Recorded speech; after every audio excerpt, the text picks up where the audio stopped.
fabled heat, where magic meets desire. Subscribe to ignite the fantasy. Okay, here we go. Time to unleash the fury of a mama bear with magic. *1 LONGFORM story, The Price of Taking My Son. The nickname they gave me was Silver Hand, not for any great deed, not for any battle won, but because I could coax life from even the most barren soil. I was the village healer, the woman who brewed teas that mended bones and whispered incantations that eased the fever's grip. They saw me as gentle, kind, harmless. They were fools. The chill air hung heavy with the scent of wood smoke and fear. 3 days since they took him. 3 days since I last saw Finn's bright, gap-toothed grin. 3 days of a growing, gnawing darkness consuming what little remained of my peace. Finn was more than just my son. He was all I had, conceived under a blood moon, a child of wild magic and whispered promises. He was a spark in the growing darkness, the hope that kept me rooted to this world, and they dared to steal him. The raiders called themselves the Bloodclaw Pack, werewolves, or rather barely werewolves, feral rejects pushed to the fringes of the Northern Territories, hungry, desperate, and stupid. They left a message, a crudely drawn symbol scratched into the door of my cottage, a claw dripping blood, and a demand, the amulet, an amulet I'd hidden since I was a girl, a relic of my mother's line, a trinket they believed would amplify their own pathetic magic. They thought they could bargain, they thought I cared about the amulet, they thought wrong. My hands trembled as I gathered my supplies, not herbs or poultices this time, but obsidian knives honed to a razor's edge, vials filled with volatile concoctions that burned with unnatural light, and a heavy, leather-bound grimoire, my mother's legacy, filled with spells she never wanted me to know. The path to the Bloodclaw Pack's territory was etched in my memory, a treacherous trail winding through the shadowed pines where the wind howled like a banshee. I moved with a speed that surprised even me, fueled by a cold, burning rage that left no room for fear. It was on the 3rd day, just as the sun dipped below the horizon, painting the sky in hues of blood orange and bruised purple, that I found them. A ramshackle camp hidden within a rocky ravine. The stench of unwashed fur and stale blood filled the air. I saw him then, Finn, cowering near the fire, his face smudged with dirt and tears. He was unharmed, at least physically, but the terror in his eyes was a knife twisting in my heart. Rage bloomed within me, a dark, intoxicating flower. The silver hand was gone. In her place stood something ancient, primal, a force of nature unleashed. There were 3 of them guarding Finn, 3 hulking brutes, their eyes glowing with predatory hunger. They snarled as I approached, their hands instinctively reaching for crude axes and rusty blades. "You made a mistake," I said, my voice barely a whisper, but the air crackled with power. The first one lunged. He was clumsy, relying on brute strength. I sidestepped his attack with ease, a blur of motion. My obsidian knife flashed, finding the soft spot beneath his ribs. He crumpled to the ground with a gurgled scream. The other 2 hesitated, their eyes widening with a flicker of fear. They had underestimated me, severely. The second shifted, his body contorting into a grotesque parody of a wolf. He snarled, foam flecking his lips. He was stronger than the first, faster, but he was still no match for the magic that coursed through my veins. I met his charge with a spell ripped from the grimoire, a simple incantation, barely a whisper, but it slammed into him with the force of a battering ram. He went flying, crashing into a pile of rocks with a sickening thud. The third stood frozen, his eyes wide with abject terror. He was the leader, the one who dared to issue the threat. I could smell the fear radiating from him, acrid and intoxicating. "Where is it?" I asked, my voice devoid of emotion. He stammered, his eyes darting around the camp. I don't know what you mean."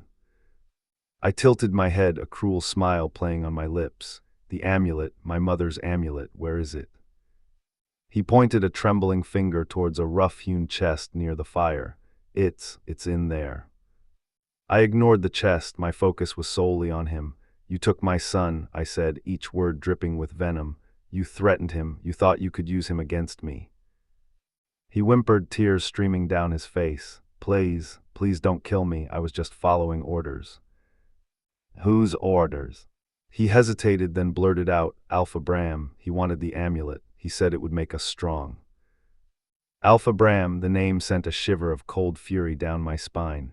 He was the true leader of the Bloodclaw pack, a ruthless and ambitious brute. He had sent these fools to do his dirty work. "Tell Alpha Bram," I said, my voice barely above a whisper, "that I'm coming for him, and when I find him I will tear him apart piece by piece." I turned my attention to Finn. He was still huddled near the fire, his eyes wide with fear. I knelt beside him, pulling him into my arms. "It's okay, Finn," I whispered, my voice trembling. "I'm here now, you're safe."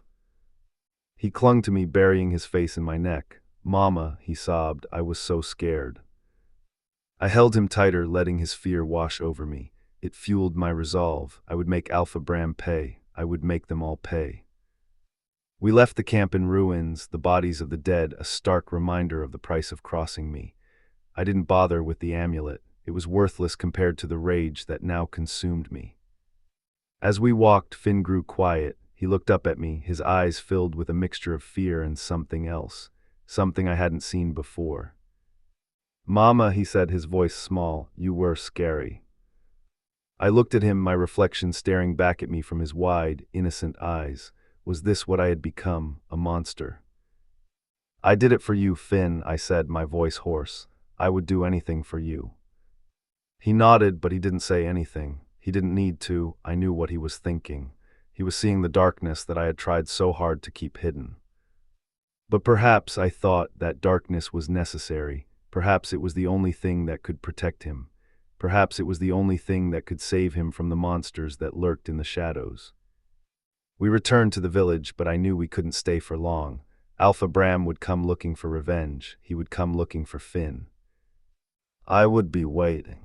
The next few weeks were spent preparing, fortifying our cottage, brewing potent potions, and delving deeper into the grimoire.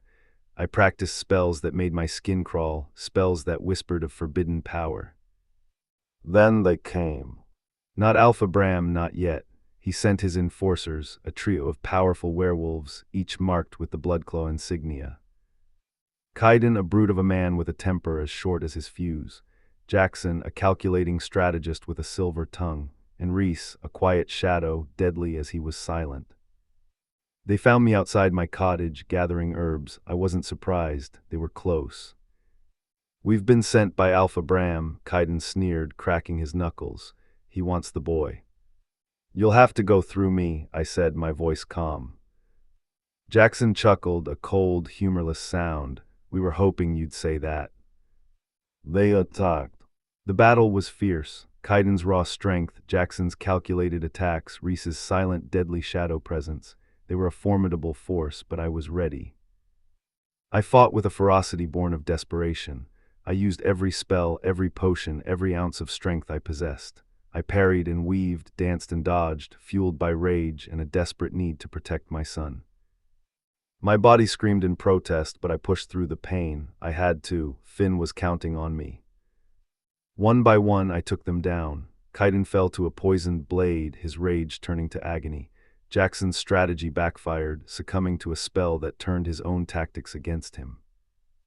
Reese was the last to fall. He was the most dangerous, a shadow I could not easily grasp, but in the end, the love for my child gave me the edge I needed. As he lay dying at my feet, he looked up at me with a flicker of regret in his eyes. "He's not worth it," he rasped, his voice barely audible. "Alpha Bram, he's a monster." I stared down at him, my heart pounding in my chest. He was right. Alpha Bram was *a monster, but it was a monster I had to face. But then a rush of heat enveloped the cottage. My magic stuttered. "You should have just given us the kid." My heart pounded. I was still panting from battle. I turned to see a shirtless, black-haired man walk out of my burning home. "Alpha Bram," I croaked. "No, but close enough," he grinned, then tossed a half-eaten apple. "I barely caught it." He grinned. "You know, we came to force you, but Alpha Bram has been keeping an eye on you. Turns out, you are our fated mate, so the kidnapping was just a test." "What?" I gasped. "Yep, welcome to the pack, Silverhand. The three of us all need a queen." *2, teaser script, 30-60 seconds.